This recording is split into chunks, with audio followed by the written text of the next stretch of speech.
බුදුරජාණන් වහන්සේ පෙන්නනවා කෙනෙක් තුළ කරුණු 5ක් වැඩිලා නම් ඒ කෙනාට තමන් දිහා බලනකොට තමන් තුලින්ම විශ්වාසයක් ඇති වෙනවා මම නම් දැන් මැරුණා සුගතිය. ඒ විශ්වාසය ඔබ තුල ඇති වෙන්නේ මෙන්න මේ කරුණු 5 තියෙනවා නම් තමන් තුලින් බලනකොට තමන්ට තේරෙනවා මා තුල තුනුරුවන් ගැන හොඳ ශ්‍රද්ධාවක් තියෙනවා. බාහිර කෙනෙකුට වෙනස් කරන්න බැරි තුනුරුවන් ගැන හොඳ ශ්‍රද්ධාවක් මා තුල තියෙනවා. අන්න බුදුරජාණන් වහන්සේ පෙන්නවා මයි සද්ධා මත්තං ප්‍රේම මත්තං සබ්බේතේ සග්ග පරායන. ලොකු ශ්‍රද්ධාවක් ගැන නෙමෙයි මේ කියන්නේ. සද්ධා මාත්‍රයක්. බුදුරජාණන් වහන්සේ ගැන ප්‍රේම මාත්‍රයක් හිතේ බලවත් වුණොත් සබ්බේතේ සග්ග පරායන. ඒ සියලු දෙනා සුගතිය යනවා.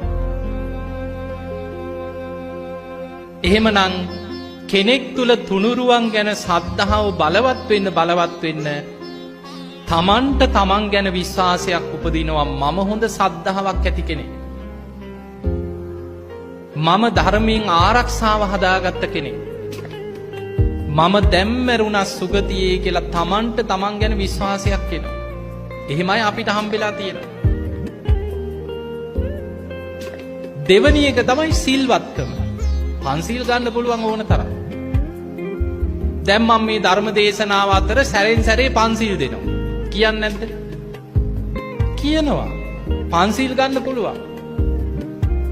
හැබැයි මේ ශික්ෂාපද තමන් තුල හොඳ සිහියෙන් ඉඳන් ආරක්ෂා කරගන්නවා කියන්නේ ලේසිද? අමාරුයි. පන්සිල් ගන්න ලේසි. හැබැයි ශික්ෂාපද අඩු ගානේ පන්සිල් ටික රකින්නවා කියන්නේ ලේසි නෑ. හැබැයි පින්වතුනි ඔබ අමාරුවෙන් හරි බුදුරජාණන් වහන්සේ එක තැනක පෙන්නනවා සමහර අය ඉන්නවා උපතින්ම කෙලෙස් බලවත්. සමහර අය ඉන්නවා පෙර පින් ඇති සසරේ සීලාදී ගුණ පුරපු අය. ඒ අය උපතින්ම අල්පරජක්කයි කෙලෙස් අඩුයි. සමහර අය මහරජක්ක කියන කෙලෙස් වැඩි. සීල රකින්න ආසයි නමුත් බෑ. හිත නොමග යනවා. කෙලෙස් වලට වැටෙනවා. හැබැයි බුදුරජාණන් වහන්සේ පෙන්වන මහණෙනි අඬා හරි සීල් රකින්න. විකල්පයක් නැහැ. ඒ නිසා කොච්චර කෙලෙස් වලින් පීඩාවක් ආවත් වැටි හරි නැගිටින්න.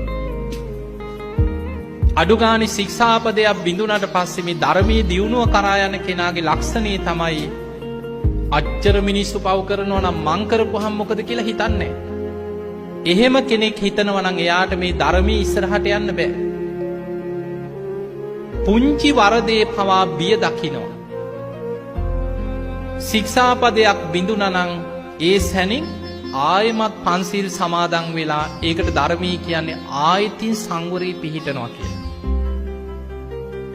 සීලේ පිරිසිදු කරගන්නවා. අපි නැවත පන්සිල් ගන්න ඒකයි.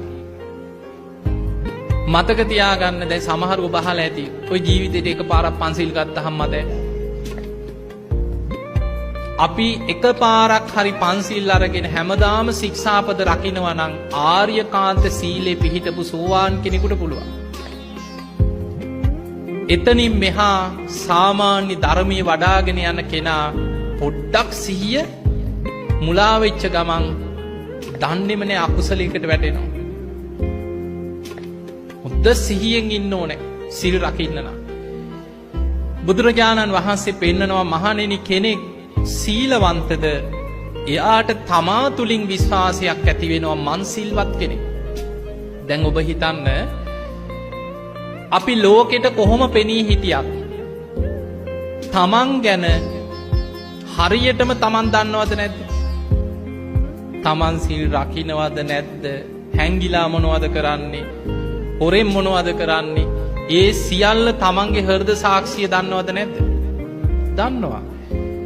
අංගුත්තර නිකායේ එක දේශනාවක බුදුරජාණන් වහන්සේ පෙන්නනවා මහණෙනි මේ ලෝකේ තමන් ගැන තමන් දන්නේ යම්සේද දෙවියොත් ඒ විදිහට මේ කෙනා ගැන දකිනවා. ඒ නිසා ලෝකේ කාටවත් හොරෙන් වැරදි කරන්න බෑ දෙවියන් දකිනවා. ඊළඟට හිත දකින 이르දිමත් ශ්‍රමණයන් වහන්සේලාට ඒ පුද්ගලයාගේ ස්වභාවය 이르දියෙන් පේනවා.